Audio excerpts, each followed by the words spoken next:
Hello and welcome to Access Sportsnet. Lakers, driven by your Southern California Honda dealers. I'm Chris McGee, the Hall of Famer, Big Game James Worthy, five-time champion Derek Fisher.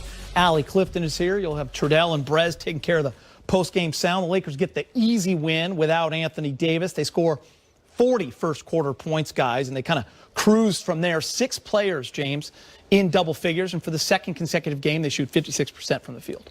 Shared the ball pretty well, 32 assists total for the team. They came out and took Minnesota serious. Minnesota back-to-back games, a little short-handed without their star player, but didn't matter. The Lakers did a good job. Kuz coming out, replacing AD. I just thought they were very active on both ends of the court, got the fast break going. Pretty good defense. Yeah, one of the keys to, being or becoming a great team is the ability to, be intentional about knocking people out. Like James just mentioned, knowing that Minnesota was coming in off of a back-to-back, missing Karl Anthony Towns, clearly the better team, you go out, you send that message right away, you make tonight easy, prepare yourself for tomorrow and for the rest of your season. Great to get these kind of wins with LeBron in 26 minutes, not having to do too much to get him over the top. Happy for Kuz. Marc Gasol starting to get himself into a rhythm as well. Yeah, 9 players hit threes a couple of nights ago on Christmas, 7 tonight. Lakers are shooting the ball well after a slow start to the season. We saw the complete Marc Gasol game. He is standing by with Mike Trudell. All right, Marc Gasol, second straight game here at Staples Center. The ball's really popping around on offense. What have you seen from the early season development and how you guys are getting such good looks around the court? We just continue to move, share the basketball, obviously, with him, with that much talent offensively. We want to make it tough on defenses by moving the ball and helping each other. Hey, in the first quarter especially, you and Kuz had a nice little connection. You found him for 2 of those 4 3-pointers. We saw that in the preseason as well, Mark. What about his game seems to click with the way that you pass the ball? He moves. He moves without the ball. He does a great job. He has great size. He doesn't hesitate when he gets it. He has great confidence, and that's all very positive. You were playing without Anthony Davis, of course. That changed the lineup. We mentioned Kuz going into it. Does that tell you something about the depth as well, that you can have this effective of a performance like this, even if Minnesota was out without Karl Anthony Towns, I should say?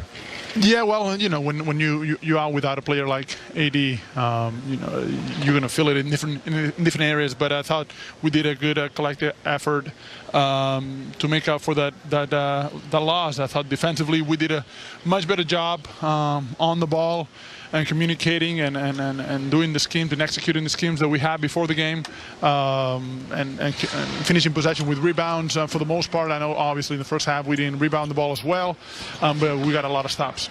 And Mark, last one for you. Just wondering your early reactions to playing alongside LeBron James. You've been going against him for many years. What's it been like being on this side with him? He's a very unique player. His IQ is it's very, very, very high. He's seen everything on both ends of the floor, and he's very unselfish. Great teammate to have. He has so many options that sometimes it's got to be hard for him. Mark, we appreciate your time. Thanks very much. Yep, you guys take care. All right, look at Marc Gasol, guys. I think Laker fans have been waiting for Mark to be a part of that offense. Frank Vogel said it after the Clipper loss. I got to get him more involved. He needs to facilitate, and he did just that. 8 assists, the 4 blocks, huge, especially coming into the game. The Lakers only averaging 3 blocks a game. Tonight, they had 14. 7 rebounds. Here's another big one. 3 for 3 from three-point land. We know Marc Gasol can shoot it, and he did just that. So he goes 12, 8, and 7. James, I'm not sure how many big centers can do what he did tonight, facilitating, running the offense through him from the top of the key. He makes the right decisions. He's so good on that backdoor cut, and then he stretches the floor as well. Kind of like his brother. He's got a high IQ for the game. And if you're a player that's worrying about not having any plays called for you or not getting enough shots, you get in a game with Marc Gasol and you just move and cut and Gator, it's going to be very valuable to a team that he can stretch the floor like that. Yeah, short preseason, for a veteran player like Marc Gasol joining a new team, the more time we get into this season, the more confident he feels about how he can work with his new teammates, where guys like to receive the basketball, and getting himself into basketball condition. which is different. And for bigs, it really is different. This was good to see tonight. I think the offense, without Anthony Davis in particular, Gasol's going to have the basketball in his hands more. So finding this rhythm with AD out there is going to be key as well. Guys, I want to talk about Kyle Kuzma. And hear me out on this. We show a lot of stats with Kuz. When he starts, his numbers compared to when he's coming off the bench, he gets a higher volume. This might be my favorite Kuzma game. I'll tell you why. He started. He set the tone with 14 first quarter points. He had 4 threes, James. But then after that, he didn't overshoot. He didn't go, I'm going to get 30. He just played tough defense, had 3 blocks, had 3 assists, actually gave up a couple easy buckets to get other guys involved, finished with 20. And that's the Kuz that he's making that huge jump year 3 to 4 that we arrived. Peter has showed glimpses year in, year out, overcoming injuries. But I think he finally has a formula for himself to know how to play with this group and know how to be a professional player. Not having to score all the time, a lot of intangibles, learning to share the ball, understanding that the game is fun when you're not scoring all the time. And I think he's finally getting that. AD out of the game, he knew he had some more shots coming to him tonight, but he didn't really, pretend to be greedy about it. He was still blocking shots, 2 block shots in the first quarter, giving up easy layups to assist to his teammates. So he's getting it because, after all, he's a champion now, so he knows how to do it. And having the examples of how to do that, right? Early in Kuz's career, you're surrounded with other peers and people your age, young players, Lonzo, B.I., Julius Randle, et cetera, guys that were young and trying to find themselves. Everybody's playing fast. Everybody's in a hurry to show what they can do. Over the last couple seasons, Rajon Rondo, Dwight Howard, Avery Bradley, Anthony Davis, LeBron James. The list goes on and on. So now you're seeing veteran Hall of Fame guys approaching their job a certain way. That starts to rub off a little bit, and then you add that championship to it. Oh, that's fun.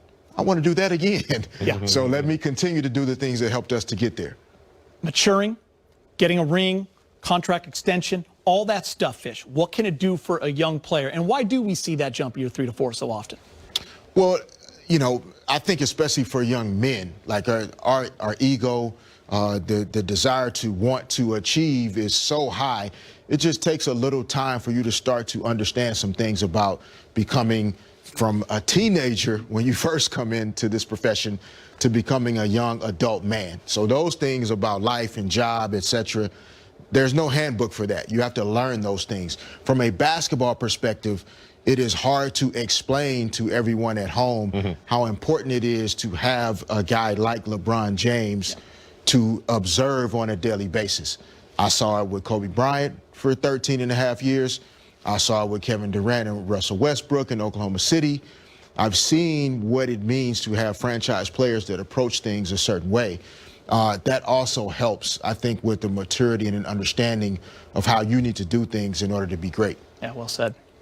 I came in a #1 draft pick, thought I was hot, pretty hot. Not so. I had Kareem, I had Magic, I had Bob McAdoo, I was on the bus with Jamal Wilkes. I had a lot of people to observe and learn the game. I had talent, I had the talent, but I didn't have the know-how yet. So I get it. Kuz is 25. He's only 25. You peak around 28, 30. So LeBron will probably play 3 or 4 more years. He and AD.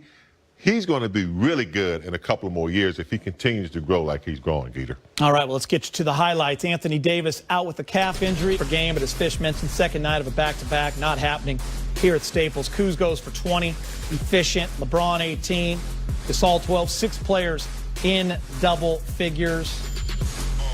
Let's hear from Frank Vogel. He's speaking with the media over the Zoom. First of all, how'd you come out of that health-wise? Looked like LeBron tweaked his ankle again, and just overall, what do you think of the offense tonight? Yeah, well, like you said, Bron tweaked his elbow, tweaked his ankle. We're going to list him as questionable for tomorrow night, see how he feels tomorrow. And Alex Caruso also strained a muscle in his hand. Same deal. We'll list him as questionable, see how he feels tomorrow. Alex probably could have returned if it were a closer game, but we erred on the side of caution. And offensively, really liked their ball movement. I thought Kuz set a great tone for us early in the game. We're really trying to grow his movement, catch and shoot game, and it was just a great night for him, showing all the work he's been putting in. But really set a tone for us, moving the ball, shooting threes that are open. And, Mark at the top of the key, we finally saw sort of what we can look like when we play through him with his passing up there.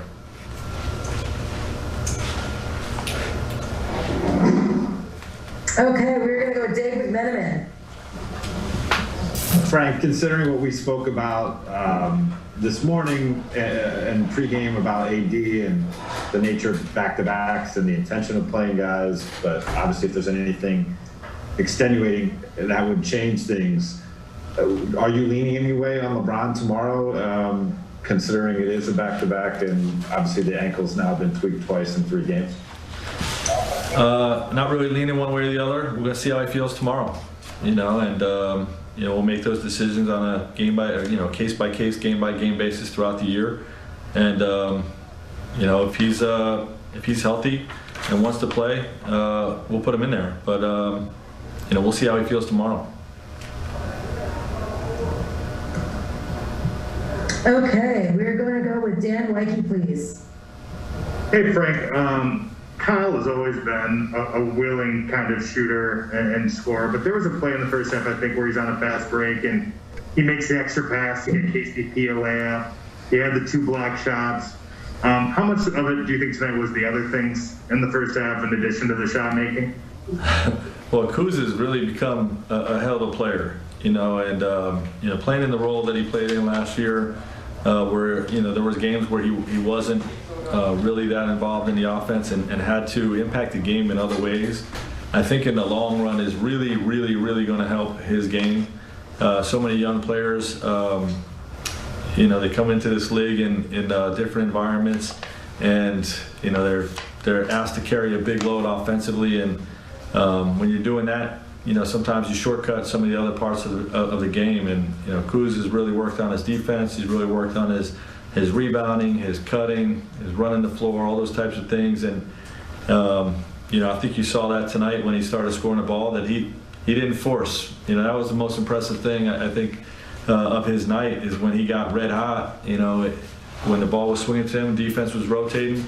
He didn't take heat check type shots. He just kept moving it on to the next guy. When he was open, he knocked it down. And I was just really impressed with that aspect of his game tonight.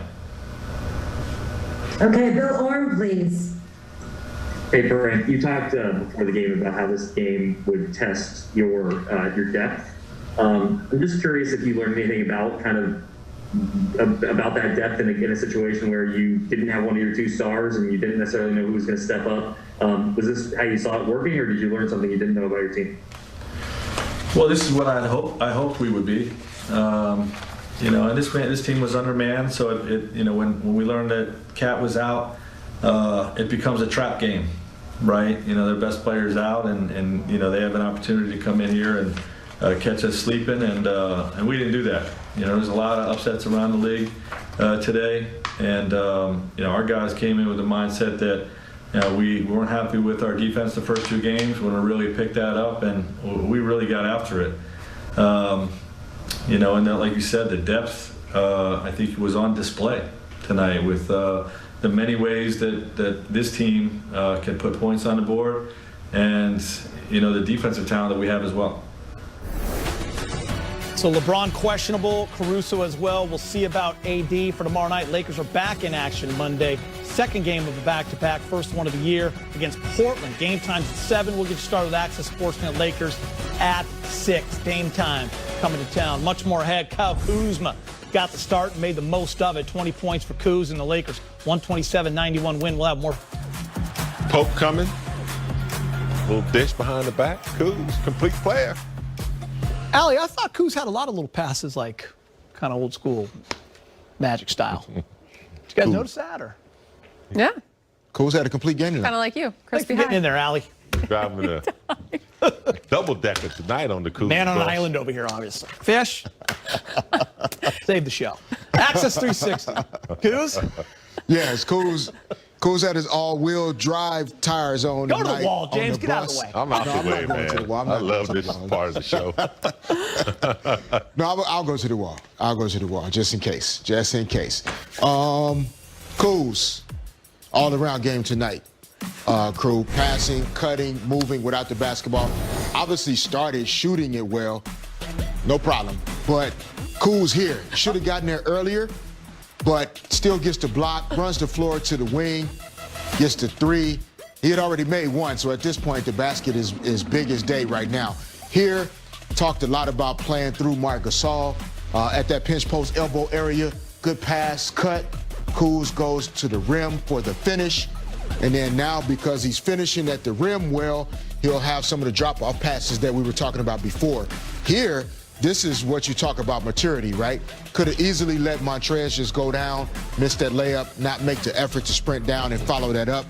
And then now going in, reading the defense instead of just predetermining what decision he was going to make, forces Hernan Gomez to commit, drops it off to Montrez for the strong finish. And so just good overall game for Kuz tonight.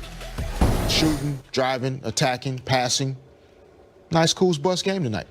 I got to say this. A lot of teamwork. You went to the wall, didn't play there. Allie went to the seat to tilt James. You went, grabbed the TV, brought it over for Fish. Make sure my man can see. Yeah. That's how you win. Yeah. That's how you win games. That's why all of you guys Teamwork makes have the dream work. That's why you guys all have Emmys. Nice job. More to come. Trez doing what he does, getting buckets. 12 points for Harold. Lakers beat the T-Wolves by 36. That wasn't even the biggest victory at Staples Center today. We'll be right back. Fish's focus. Now we hope he's doing okay after that elbow he took. Mavs going to start off on a 10-2 run. Luka's having fun on the fast break. Second quarter, Mavs are going to open it up a little bit. Josh Richardson, a three on the break. Mavs are up 54-16, Allie. Late in the quarter, Luka pulls up, 9 boards, 8 assists, 24 points. I believe after this bucket, it's 77-27 at half, down 50. The previous record in the shot clock era was 47 with the Warriors over the Kings in 1991, so a new record at Staples, 124-73. We got another record. First time in NBA history, 2 games were decided by 35 points or more in the same arena on the same day. So a lot of history going down on December 27th. Access 360, Fish. What do you got for us? It's a great day. Football on, fun times. Geez, you feeling good, boy? You feeling good tonight? Yeah, Fish. Are you going to the wall? I'm going to the wall this time for sure. See the teamwork, Allie? Gonna go chill. Go. We might never see her again. Let's go. Game. You are so. All right. Oh, man. Later, big game. Great offensive night for the Lakers tonight, but let's look at some Lakers defense here. Marc Gasol, good one-on-one defender, old school vet, getting to that ball before it gets above the offensive player's hips. Knocks it out. Lakers out in transition here. Markieff should be getting back. Should be the first one back. But THT recovers, doesn't give up on the play, prevents Hernan Gomez from finishing. Keith gets the rebound. Lakers off to it. Montrez blocks and contests the first one. Doesn't quit on the play. Markieff here. Block. Lakers out in transition again.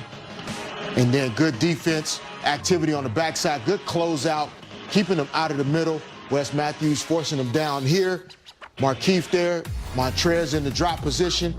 Good verticality. Keeps his arms up. See? Showing them how he kept his arms up. So just, good Lakers defense that leads to them getting out in transition where they're unstoppable at that point.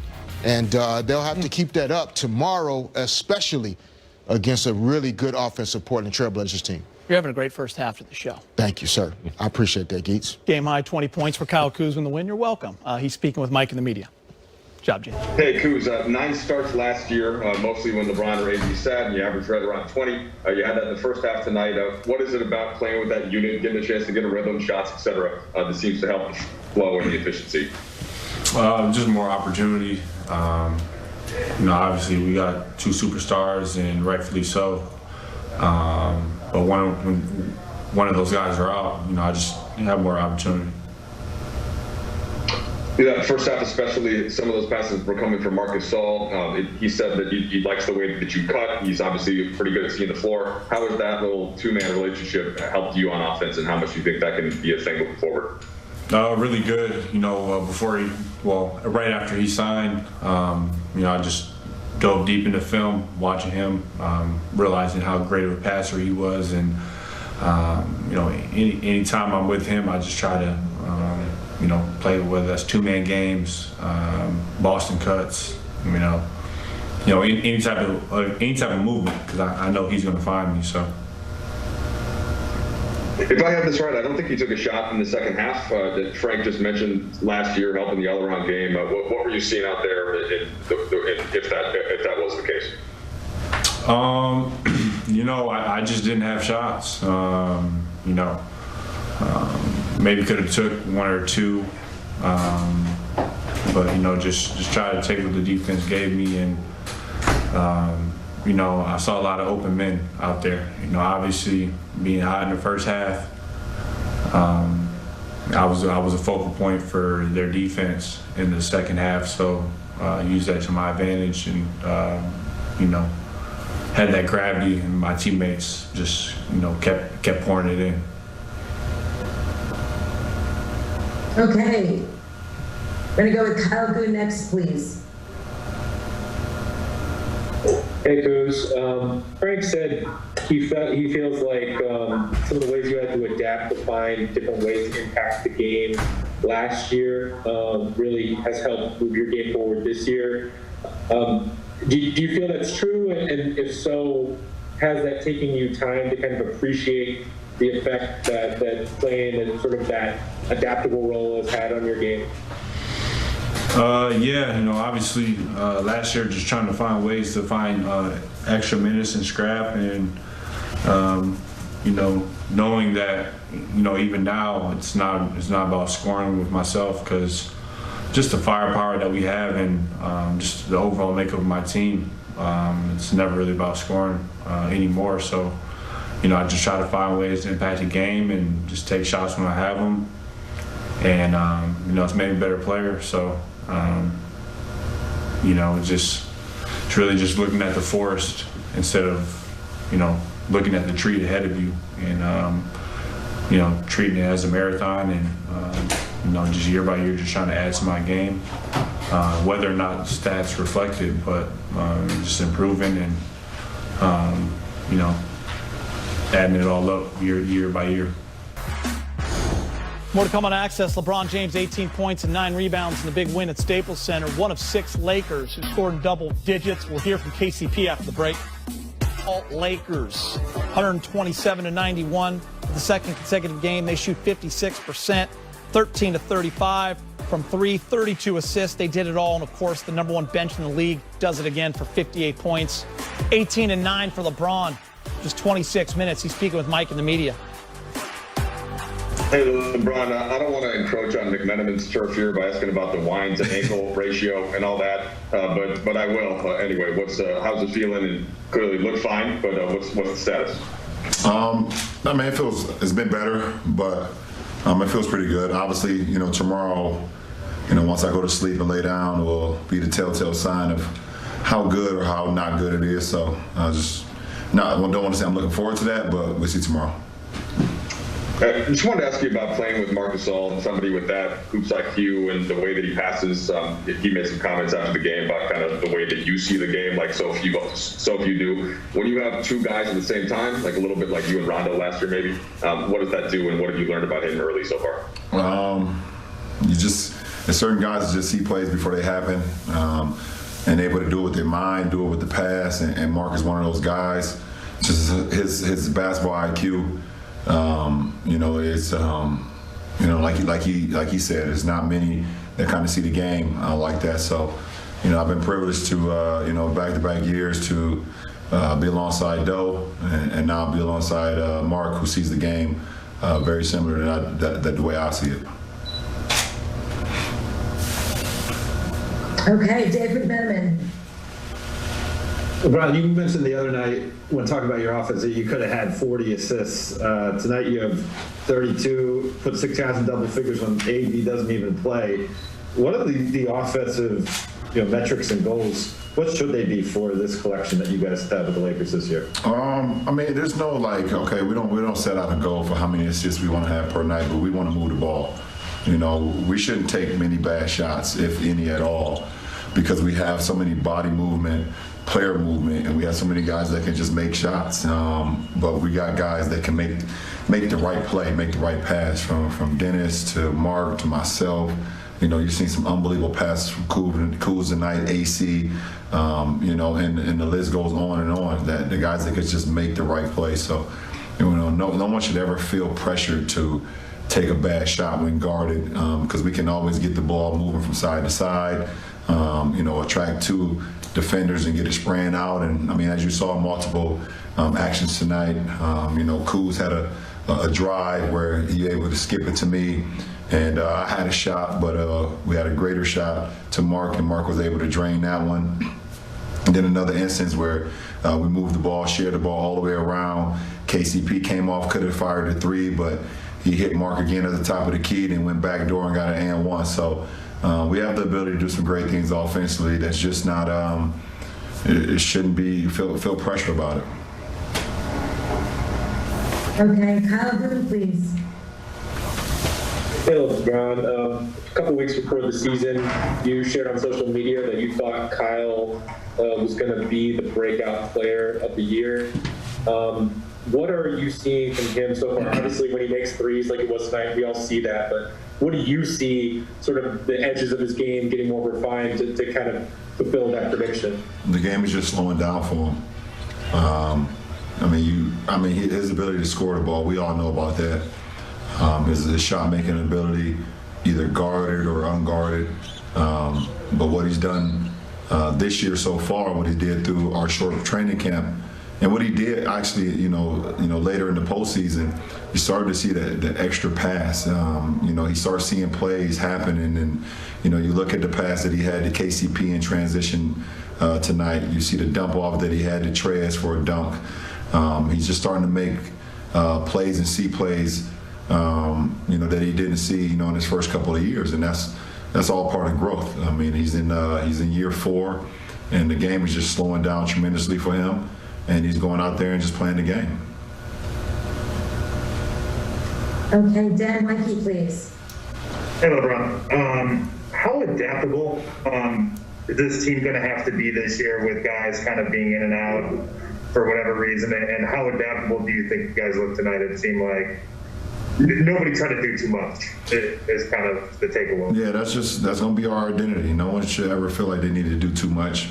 Like we have so many players that can go out and make plays, so no one should, like I said, no one should ever feel pressured to go and do too much. We are a ball movement team. We want body movement. It's great energy behind the pass. And when you have that movement, everyone feels comfortable. Everyone feels like they're a part of it. So we want to continue that throughout the whole season, and no matter who's in the lineup, no matter who's out of the lineup, we still want to play Laker basketball. Okay, we'll just take a couple more questions. Jovan Buha, please. Hey, LeBron. Heading into the game, Frank had said that defense had been a point of emphasis after the first 2 games. You guys had a season-high 14 blocks tonight. I'm curious what you thought of the performance, especially the rim protection. We just took it to heart. We want to be one of the best defensive teams in the league, if not the best, and we took that to heart. After our first 2 games of the season, we wanted to get our percentages down. And I thought we played swarming defense tonight against a team that can score. No matter who's out there for them, they have guys that can score. So, we took that to heart. What coach and coaching staff wanted us to go out and do, and I think we executed that. Okay, Kari Jones, please.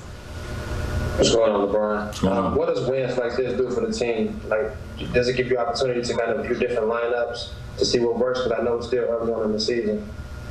It's still early in the season, and we have the ability to play a lot of different combinations with our lineups, and a coach has the ability to play different guys and play a lot of guys. We have a lot of guys that's deserving of minutes. So who's ever out on the floor at that particular time is going to play Laker basketball, and that's all we ask of each other. We're going to hold each other responsible and hold each other accountable. So tonight was an example of that.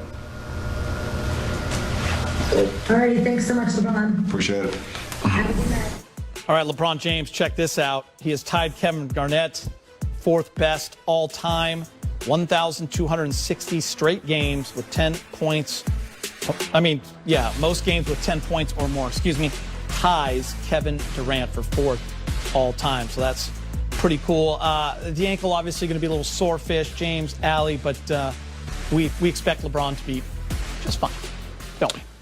Yeah, I mean, he's gotten through little minor injuries and monitors himself very well. And I don't think he'll play if he feels he can't. But the town, C.J. McCollum, we're not sure who's playing for the Lakers, but it should be a great test. Yeah, Minnesota came in here on a back-to-back game. Lakers go Portland on a back-to-back game. You know they'll be ready. The Lakers will be tested. We don't know what the status of LeBron or AD is going to be. So continuation of what they did tonight, great effort, sharing the ball.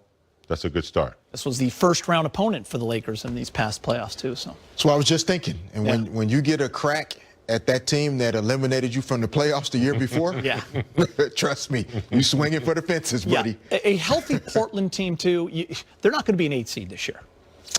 No. Should be higher. Should be higher. It'll be an interesting season, but Damian Lillard, C.J. McCollum, Rodney Hood is back healthy, Derrick Jones Jr., they got a lot of talent on that team. It'll be interesting to watch. Can't wait to see you take your shot tomorrow. You were good today. I married well today, didn't I? Fish? Yeah, I did. Good work, baby. Thank you, baby. Leave a Legacy is next. Watch it. It's